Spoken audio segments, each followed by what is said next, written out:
I accidentally sneezed on a $50 million masterpiece, and it was instantly covered in spit. I instinctively pulled out my handkerchief to wipe it off, but the moment I finished, I nearly passed out. A massive blue stain had appeared on the painting. That's when I realized the pen in my pocket had been leaking ink. I was completely stunned. Even if I sold myself, I could never afford it. I quickly locked the gallery doors and carefully took the painting off the wall, planning to dampen my sleeve and clean it again. But with just a bit too much force, I ripped the canvas right out of the frame, and before I could stop myself, I even stepped on it a few times. Now I was completely screwed. With no other choice, I covered it with a white cloth and disguised it as a table, then quietly slipped out of the gallery. I snuck into a storage room and found a bucket of paint thinner. I soaked a rag with it and started wiping. To my surprise, the blue stain actually disappeared. I couldn't help but think I was a genius. But the moment I turned around, the painting started bubbling. I nearly lost my soul again. I tried to stop the paint from dissolving, but once it melted, peeled off instantly. My desperate attempt to fix it turned that elegant lady into a headless masterpiece. At this point,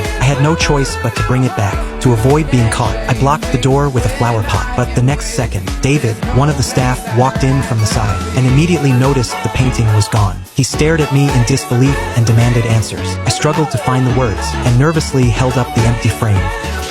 Oh, Jesus! Oh, God! Oh, Jesus! God! Oh, Mary, Mother of Jesus! Jesus of Nazareth! And David was in charge of the unveiling. In that moment, he completely broke down, but he still refused to accept it and insisted on seeing the painting. With everyone waiting for the big reveal, we had no choice but to put it back. That night was sleepless for David. He dragged me to a bar to drink it away, hoping alcohol would erase everything. And sure enough, we ended up singing our hearts out. There's a shadow hanging over.